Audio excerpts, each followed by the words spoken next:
into some questions. Second row right, Nathan Baird, Cleveland.com. Starters, the format for Saturday, anything to share about what that's going to look like? Yeah, so looks like we're going to do Scarlet versus Gray, but that'll mostly be offense versus the defense, so that we can rotate the way we need to rotate. And we're in pretty decent shape, but we want to make sure that we have enough depth. So the plan is to ones versus ones, twos versus twos. The first couple drives with the ones will be thud. But everything else will be live. So when the twos are out there, and after the first couple drives of the ones, that'll go right to live, and then we'll play 4 quarters. Might be running a little bit in the fourth quarter or the second half, but the goal is to get these guys out there and be live. Get them in front of a good crowd. It's supposed to be a great day. I think we're north of 50,000 seats sold so far, which for midweek is a pretty good number as it's trending, but hoping to get even more on Saturday. Should be a great turnout and a great opportunity for our guys to play in front of a good crowd. As it relates to quarterbacks, you said recently you were reflecting on 2018 Yep. and talking about how you needed transparency at the end of the spring. The circumstances are a little bit different this year, but what's that conversation like at the end of this spring? Well, it's changed a little bit in that. So Devin actually had a procedure done today on his throwing hand on his finger. So he's not going to be available to play on Saturday. He will be throwing again real soon, but he won't be able to actually play in the game on Saturday. So the other 4 quarterbacks will play. Really important for Kyle and Tristan to get out there and compete. But I think there's been really good quarterback play. This spring there's been a lot of ups and downs along the way, and so we'll kind of see how Saturday goes, and then take a look at the spring and go from there. Right behind him, Dylan Davis, Delaware. Is that just in general? Do you think do you anticipate you'd be further along in that decision? Do you think one guy would have started to elevate himself, and are you content with where that's at right now going into it? I know you wanted to have somebody. Yeah. Yeah, I mean, it would be nice to have it be black and white. I can't sit here and tell you it is right now. I think they've both done really good things. I think there's things they both have to improve on. I think if they were sitting right here, they'd both tell you the same thing. I don't think that there's no games or no agenda here. It's 2 guys competing, and in one day one guy has the upper hand, the next day the other guy might have the upper hand, and those reps have been split up evenly. You guys have seen in practice. We've been really making sure we do that. So. They know that there's things they need to work on. There's things that they've done well. I guess this is practice. 13, right? And that's still not a ton of practices. You get double that in the preseason. So we'll keep building, keep growing, and you just never sure how these things shake out. Anyways, I guess we know in the past there's times we needed 2 quarterbacks, 3 quarterbacks, whatever it is, and. So I think after the season too, or after the spring, we'll go through, take a look at the numbers, who grayed out a champion, the completion percentage, those types of things too. That'll help us. But for Kyle and Tristan, great opportunity on Saturday to put it on the field, because ultimately you can say that it's the same. It's not. It's just not the same being here and practicing in front of just a small group as opposed to being in the stadium. Third row right, Tony Gerben, Buckeye Huddle. Ryan, you just said the Dwayne and Joe thing. Now an injury happens to the hand, which happened to Joe in 2017. Is that did that go through your mind as well? Where? I hear what you're saying. I think that situation, that happened during the fall, and so that really set Joe back that entire fall, and then allowed Dwayne to play in the rivalry game and play in that game and help us win that game, and then it kind of. And then it turned into a battle in the spring. This one's different. Devin's been practicing, the majority of the spring. We'll miss a couple practices here and be right back at it. So it's more of a setback than anything else. Real quick, the transfer portal opens on Saturday. Yeah. How are you guys going to be monitoring that moving forward? And do you have one person that does that, and how does that go? We do. Yep. We have a guy on staff here, Billy Homer, who handles all that. He identifies the guys who are in the portal, evaluates them, and then we have a board and a list and things like that to to see if there's anybody out there that fits a need. Deep right, Spencer Holbrook, Lettermen Row. Ryan, with the offensive line, we've seen a little bit of the defensive line getting the best of them this spring. How do you plan on handling that in spring game? I know that you said that a lot of it's going to be thud, but what do you want to see from the offensive line since you might not be going full go with it? Yeah, the depth on the D line is actually the area that we're a little bit concerned with. Just I think we have 5 defensive ends going in, and so that would have been hard to split them up, especially if one side goes for a long drive and then someone has a short drive. It'd be hard for us to do that. So we're just going to allow Larry to sub in and out and keep those guys fresh up front. But same thing. I mean, it's another opportunity to go compete, put it on film, and we're going to grade it out and see who grades out a champion or a starter level and go from there. But the only thing that'll be different, the only thing is it's not like a game, is the quarterback's not live, and so you have to identify what's a sack and what isn't. And our D-line's done a really good job, for the most part, of staying away from the quarterback, even though it gets really, really competitive. And they're going to have to do that again on Saturday, which is frustrating for them. But I think the D-line has gotten better this spring. Right next door, Bill Landis, Rivals, the podcast. Ryan, just what's your assessment been of the right tackle competition through these 13 practices? There's been some good things. We're not there ready to name a starter right now. I don't think either of those guys have stepped up. I still think at left tackle too. I think there's been good things, but to say that we're where we're sitting right now, we can say those guys are the starters moving into the preseason. Can't do that. I'd like to say that, but we're not there. So a lot of work to be done here in the next few months. The fact that you can't say that now is how concerning is that? And to follow up, I guess, on what Gerd asked, is tackle a position you look at in the portal if the right person should come about with it? I think that's a conversation to have, but we got to kind of go through and see how this next or the game plays out, see how that looks on film, take the body of work, and then make some decisions from there. But we'll kind of have those conversations and see where we're at. It's a delicate situation for sure. And I think we believe in the guys that we have. Otherwise, we say, yeah, we got to bring in a guy. I think we believe in the guys. We know that they can do it. We're looking for more consistency. I mean, I think if you rewind it a year from now, and I was sitting up here and we were asking about Paris at left tackle, I'd be concerned. I was.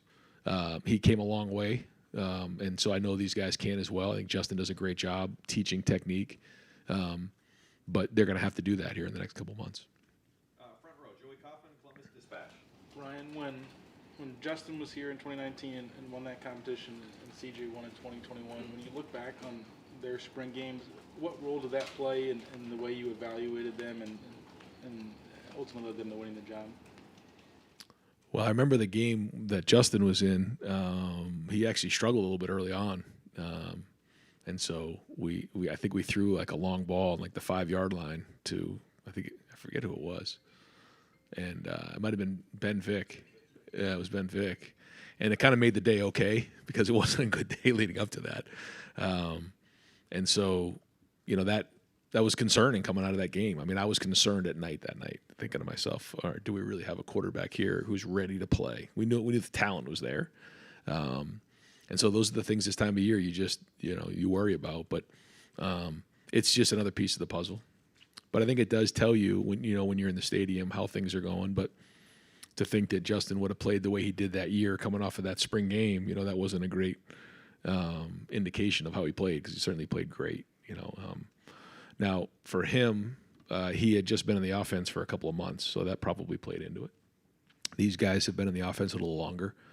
Tristan, not as much, but certainly Kyle and Devin. So I just think understanding the offense, they're further along than those guys were, and CJ was at that point too. Dave Biddle, 24/7 Sports. Another question about the offensive line, Ryan. Knowing you were losing 3 starters up front entering spring, is this about where you thought they would be leaving spring or almost leaving spring? Are you guys a little ahead, a little behind overall as an O-line? I mean, I think we're not crazy behind. Do I wish we were a little bit further ahead? Yes. I think we have some work to do. That's for sure.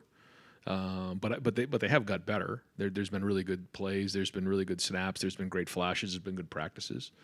But there's also been stuff that we have to get better at. So I think it's probably the natural progression of where we are. We always want to be moving along faster, though. We've asked you just real quick about left tackle. We've asked you a lot about right tackle. Yeah. How's Josh doing at left tackle? Has he pretty much locked that down?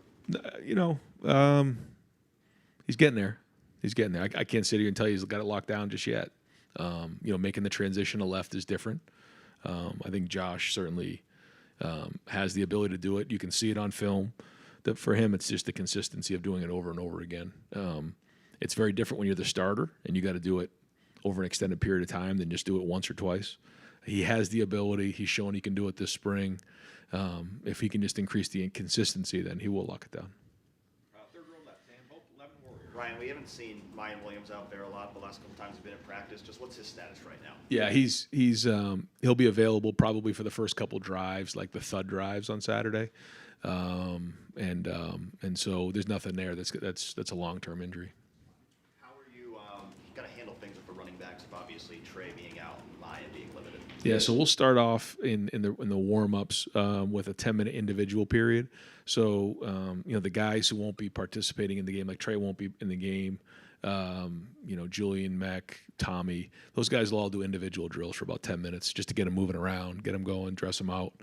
And so, for those guys, we'll probably have like a list of, all right, guys who are just flat out. Guys who are doing individual drills. And then, for the most part, guys who are available to play in the game. Yeah. Right behind him, Andy Evans, Buckeye Sports Bulletin. Yes, just your evaluation of where the secondary is at compared to last year as a guy who's helping coach the people throwing against them. I think we've made great strides in the secondary. Been very impressed with our corners. I think Denzel's playing his best football right now. Been just impressed with his offseason, impressed with his approach every day. Got his hands on a lot of balls, had a huge interception in a 2-minute drill the other day. Jordan Hancock has now with a full off season, and now that he's healthy, you're starting to see his potential pop. He came off of that really bad hamstring injury and never was quite himself last year. He's somebody that we got a lot of excitement around, and then Davison has been a great addition. It's been great to see him out there and compete. I think he's raising the level of everybody in that room. Jair Brown has played a little nickel and corner. He has just natural talent and instincts.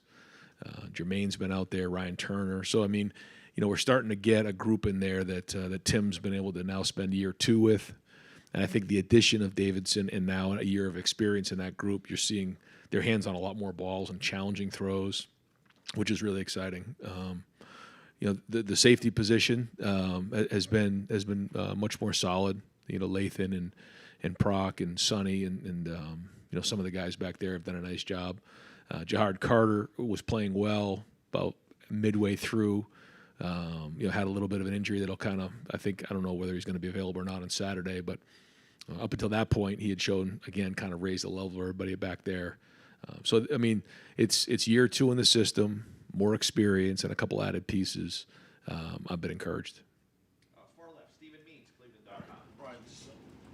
Do you believe in recruiting momentum? Is that like a real thing for you guys, or is that something we maybe make too big of a deal of? Well, I think when you start to see guys jump on board and recruit each other, I think that's a sign of how things are going in recruiting. I think it's a sign of how people view, the program and the culture and what's going on here. I think that's probably what you're seeing right now. When guys are coming on these visits, they're getting around our players, they're getting around our coaches. They see who we are. They see the foundation of the program here. They see not only a program that competes nationally for championships every single year, but also has a culture that you want to send your son to be a part of. And that combined with the city of Columbus, Buckeye Nation, there's a lot of excitement right now. And like you said, there is momentum. And when I think when you mention that, it's probably some of the recruits jumping on board and then recruiting the other recruits to come on, because that's the great thing about committing early is that you get to actually have an impact on your recruiting class and your teammates. And I say it all the time. How cool is that to be able to lead, your recruiting class or your side of the ball? And we listen to those guys because they tell us, the real information. Sometimes the recruits they put on a different face in front of the coaches, but behind closed doors, they're real with the recruits, and so we take a lot of their feedback back, and that's that, and just access to the program are the benefits to jumping in early, which again some of the guys are doing now. People to make decisions, like kids have to do it on their own. Yeah.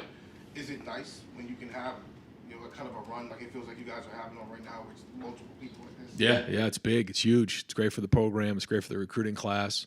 But we always say, you have to be 100% in because, we don't want you going on visits and doing all these other things that, after you've committed. So, like you said, we try not to, put a lot of pressure on them, but at the same time, we want them bad. We're competitive, and we're getting some of the best players in the country right now to jump on board. Fourth row middle, Pat Murphy, 24/7 Sports. Ryan, when we watch practice and one side of the ball does well, that means the other side of the ball didn't do well. I guess on that play is kind of the basic way to look at it. When you guys go back and watch the film and you're evaluating those plays, how do you assess, okay, quarterback threw an interception, do you get what I'm saying? How do you assess those types of things? Well, I think the first thing you got to do is you got to take some of the emotion out of practice when you're competing against each other, which is what we've done, I think, a really good job of, is create a competition this spring. There can be, a play that, gets a lot of attention and kind of creates a lot of juice and energy on one side of the ball. And then, you come back and quietly the other group is getting a sack or is throwing a long pass for a touchdown. And so you have to just identify, what's really going on in practice and not get caught up in the emotion of everything. Because I think our guys have brought great energy at practice, and we love that. We want that environment. But as coaches, you have to identify what's real and what isn't. And, when you're playing, good on good and, it gets really, really hard. I mean, like those plays, 3rd and 5, game on the line, what's the play? The first play of inside drill is great. And, the first play of 7-on-7 is great. But when it's a team drill and, we're really trying to evaluate, how guys can operate in those game-like environments, that's where we're making our biggest evaluations. But to your point, that's our biggest selling point in recruiting, is that you're going against really good players on both sides of the ball. So if it becomes lopsided one way or another, then there's probably an issue. If we have to overcompensate schematically on either side of the ball because there's just a matchup issue, then who knows, right? I mean, somebody trying to cover Marvin, that's hard. Someone trying to block JT, that's hard. So you have to try to identify that. I mean, those are great players.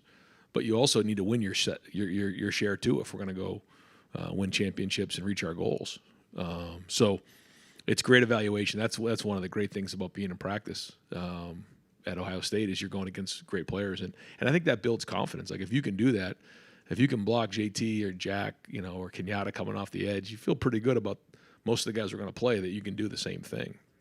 I think that's what gave us great confidence in the Georgia game. Is we play against good players every day. And so we went up against them. I think, our guys felt like, okay, we go against these guys every day in practice. And so, but that's part of it. But to your point, I mean, if you're losing 8 out of 10, that's not good. We got an issue here. And so you look at the trends, you go through the entire spring, and then you make some evaluations. Right next door, Rob Olive, Columbus Dispatch. Culture question. Over the last decade, going into spring, coming out of spring into the season, there's always been sort of a message, whether it's chase, grind, fight. Yep. Last competitive stamina. Yep. Right. What is it? Do you have something this year? I see, tough love, and Yeah. what does that do? Well, I think you don't want to go away from your core values and your culture. So ours is fight to become the best version of yourself. That's not going to change. And our motto is tough love. But to your point, there are messaging and things that are unique to each team. Our focus this entire offseason and this spring has just been competition and competing, winning, and finding a way to win. It's one thing to work hard, and that's great, lifting and running and training and all that. But it's another thing, if I'm going against somebody else, there's a winner and there's a loser. Winner and loser. And so how do you win? When you're going up against your equal, how do you win? You can't just win with talent anymore. You have to find your edge. So that's been really the major focus. And, if you come to our practice, you guys have heard some of the winner loser stuff, that's been a huge emphasis. How do you apply tough love? Where does that, how does it manifest with what you're trying to do? Well, the game of football is tough. We know that. I mean, physically tough. When you stand over one of your players who has a broken leg at the 35-yard line and, you got to cart him off the field. I mean, it's tough. It's tough mentally, what these guys have to do in terms of preparation day-to-day and meetings, bringing it every single day and just that mental battle. And then it's tough emotionally. You just think about some of the emotional swings we've had here in the last, 6 months. But that's the game of football, and that's also life. But it's certainly the game of football. You have got to be tough to play the game of football, period. But we motivate through love. And, when you, who do you think, who do you love the most in your life? Usually it's your family and close friends. So what would you do for them? You kill somebody for them, right? I mean, that's your family. So there's nothing more powerful or sustainable, in my opinion, than love.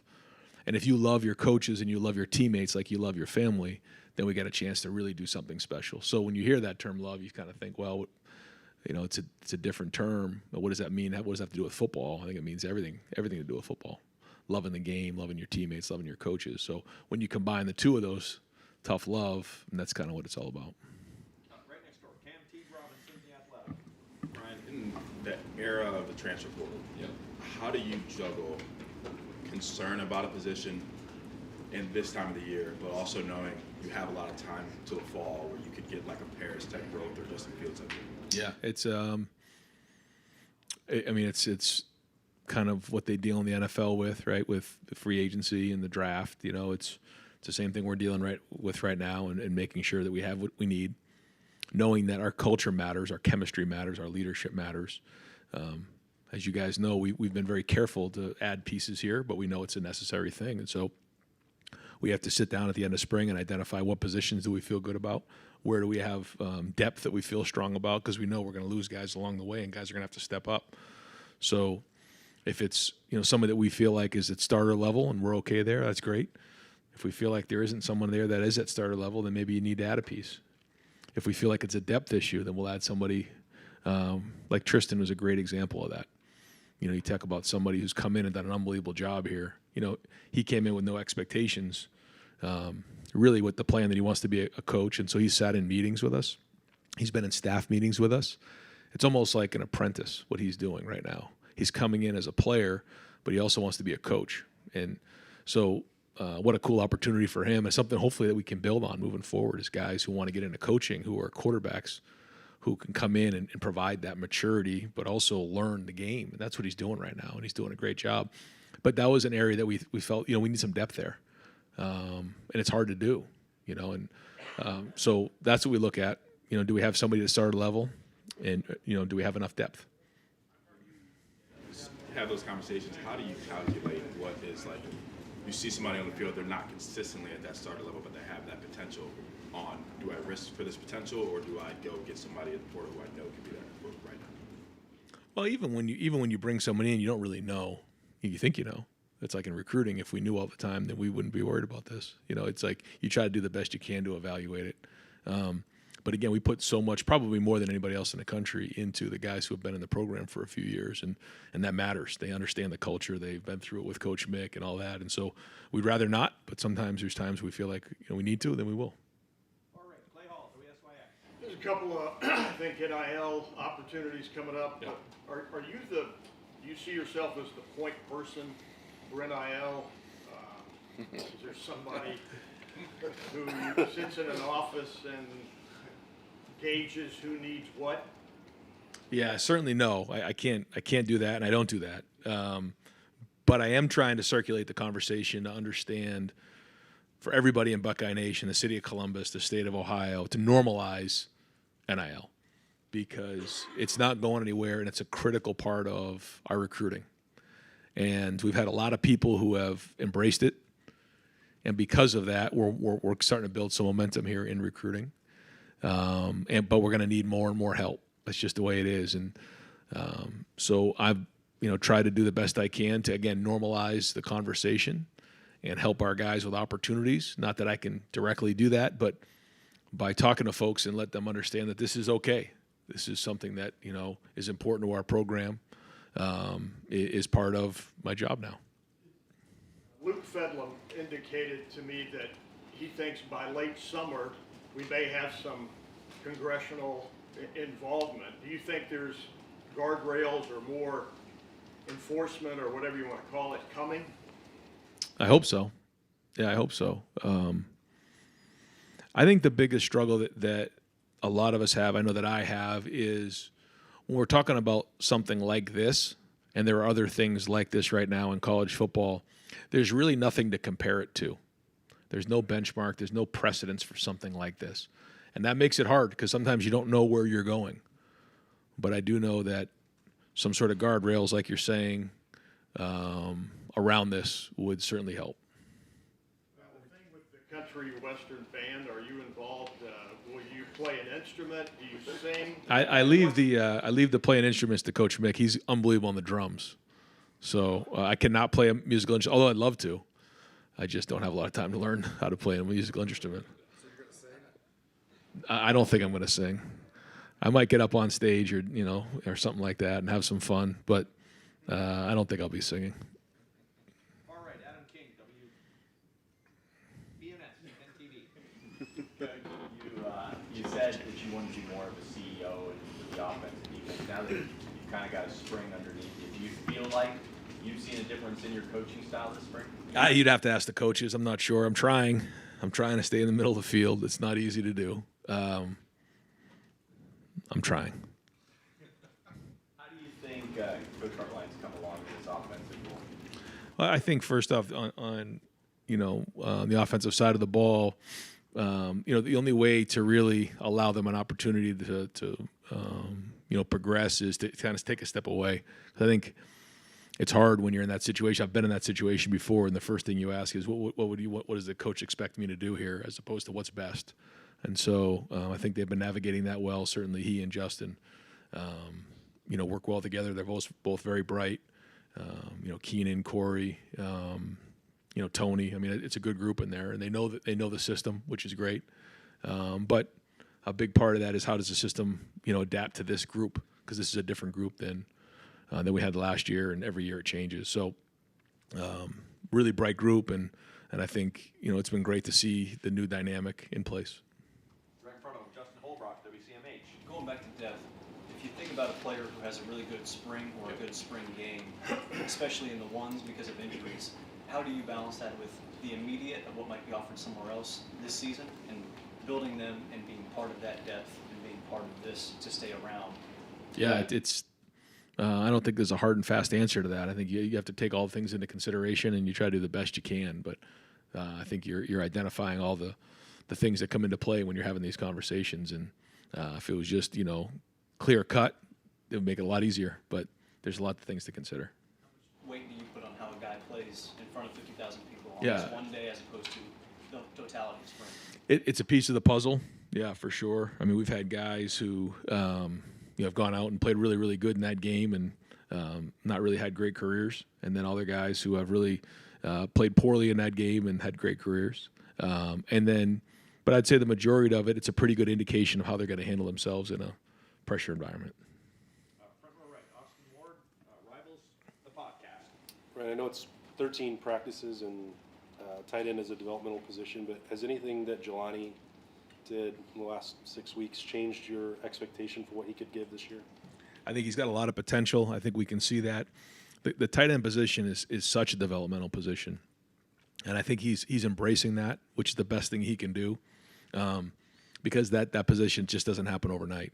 And the more he embraced that, the better, because he's got a good group there.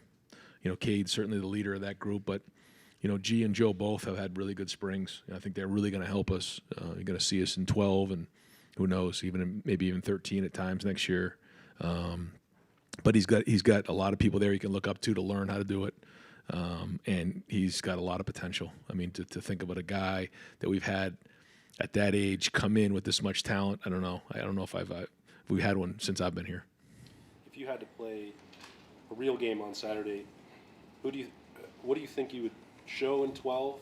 What's your confidence level in in that if you, right now with what you've got, you said Joe and G, but Yeah. maybe it would rotate between the two. What was your confidence level in that? How would it look? I don't know if I'd say 50-50 right now. One of the things we like to do is take everybody on offense and rank them and then figure out, based on everybody on the offensive side of the ball and then maybe a few others like in recruiting, and then take all the total rankings, and then we come up with numbers to figure out who are the most valuable guys, who do we think the best players are. And if it's clear cut that there's 4 or 5 receivers, in the top 11, then clearly you need to be in 11 more. If we start to see those tight ends move up on the list, then it's probably closer to 50-50. Not that that's hard and fast, but that's something that we like to do, just to kind of get everybody's opinion on it. And we want to put the best players on the field and try to adapt from there. But 12 does give us some things that 11 doesn't. Right next door, Tim May, on 3, Lettermen Row. Yeah. Thank you, Jerry. Back to Tristan Gebbia. If this was August and you just told us what happened to Devin Brown, Yeah. is it thank goodness that Tristan Gebbia is here? You understand what I'm saying? Absolutely. And then how has he impressed you on the field? What has stood out about him just playing? Maturity, just his approach in the meeting rooms, and like you said, this is real right here. Things like this happen, and the cool thing is we get Lincoln coming in the summer too. So, he's going to have to pick things up fast. But I don't remember the last time we had 4 guys where we feel like, okay, we got some good depth in that room. I've been impressed with his approach. You can tell that he's played in games. The decisions are quick. The ball comes out quick. And he's got a mature approach to him. Two other quickies. When you're talking about the offensive line and where it's state right now, is it mistakes that are happening, or are y'all dealing with some situations where maybe a guy isn't good enough? You understand what I'm saying? Yeah. I mean, how do you draw the line there? And making a lot of mistakes is not good enough too, right? Yeah, and you have to identify what it is. Is it just lack of reps? Is it the coaching? Is it the scheme? Or like you said, is the player just not good enough? And those are the decisions that we have to make as a staff, and that's where the evaluations come as you watch the spring cut-ups. Is because when you're in the day-to-day practice, you're kind of in the forest and you can't really see the trees. You just see 1 or 2 reps, and that's not really an accurate evaluation of what you're seeing. So we'll kind of go back through, watch them here, and try to do the best we can. I don't think that it's a situation where we just don't have good enough players. I don't think that's the case. I just think that we need to continue to play. They need to get more and more experience, and they need to learn what it is to be a starter. It's one thing to be in the 2s and go against the 2s on defense every day in practice and not really have to play as much in a game. It's another thing on 3rd and 5 with the game on the line. You got to go block the best defensive end in the country, or else we lose the game. It's a whole different feel, and there's a maturation there. And with that in mind, my other quickie is, do you tell Jim Knowles, hey, throw the rain bucket at him? I mean, on Saturday. I mean, you understand what I mean? I mean, how do you? Because you want a true evaluation leaving the spring, I would think, about how guys handle pressure. Yeah, it's a little stunts, et cetera. Yeah, but also you want to find out, like, can he physically do it? Because once you start getting too schematic, it's like, well, he thought it was going to be this and it was that, or he got confused here. But that's a big part of the playing the position too. You have to be able to think on your feet. You got to be able to identify information, take the game plan to the field. So a little bit, but also like physically, can the player do it, whether it's at the O-line or any other position? Yep. Got time for just a couple more. Front row, Bill Rabinowitz, Columbus Dispatch. Brian, especially with Devin being out, all eyes are going to be on Kyle. Can you kind of give your assessment of where he is and just how big this is for him on Saturday? Yeah, it's another step in his progression. I think he's done some good things this spring. Again, brings 3 years of experience under his belt here, so he knows the offense. He does a great job in the meeting, able to take concepts to the field. He's made some really nice throws. He's accurate. And he's shown the ability to lead the team down the field to score. So again, another great opportunity for him to, and with some of it has been with new receivers, talented receivers, but new receivers, and so a great opportunity for him to go out there and put that on the field and feel like, okay, I got a game in the shoe under my belt, even though it's a spring game. He's obviously started the Akron game a couple years ago. He says he's night and day, better than he was then. I mean, how comfortable would you be if he is the guy right now and you had to go play a game with him? Well, it's hard to say right now because there's still so much more to go here. I don't think anybody's really ready to play right now. So, we'll kind of keep building and keep growing and, see where we're at in August. Because in the off season, these guys get an opportunity to get bigger, stronger, watch the spring cut-ups, throw on their own, things like that. And then we have all the practices in August. So we don't have to worry about playing a game right now, so we'll just keep working. Like maybe 3 or 4 guys, you just really want to see, either you're excited about them or you're curious how they're going to do in the big environment on Saturday? Mostly the guys who probably haven't had as much game experience. So whether it's guys in the program that haven't quite been on the field yet, like some of the linemen, Kenyatta Jackson hasn't played a whole bunch, but had a really good, spring so far. Seeing guys like Davison out there who haven't played here at Ohio State before, although he's played in games before, just kind of seeing the guys that maybe we haven't seen, or the young guys, the freshmen who, again, you see them in practice, you have an idea of what they can do, but it'll be fun for everybody else to see it. And final question, second row right, Doug Lamereese, Cleveland.com. You guys keep talking about ranking these players and all. There are podcasts waiting to happen, man. You guys just need to record your meetings. God, it's so good. A couple housekeeping things. The Devin injury, was it a thing that was ongoing and you had to get it taken care of, or did something happen? Something happened. Something happened. Yeah. Do you expect that he will be able to throw this summer with receivers? Yeah. All that, and he'll definitely ready to go by August. Oh, yeah. He should have a pretty much a full summer. Yeah. What will your play calling involvement be on Saturday? I'll be on the headset and just kind of going through it. We'll go through the game plan and what we want to show, what we want to do in the game, and then let Brian call it, and I'll kind of be right there, and we'll, I won't be, probably have the play sheet in front of me or anything like that and go through it situationally. Let Brian do that, but I'll be right there, and we'll probably huddle some, so I'll be able to kind of relay some of that information to the quarterback. And then last thing, talking about the recruiting momentum and announcement of another collective today. You guys signed a really good class in December, right? Yeah. But there was also, it felt like, maybe some things that could have happened but didn't. How have your feelings about your ability to recruit the way you want to changed, evolved, anything between December and now? I just think we have to adapt, like we've talked about. I think we're doing that.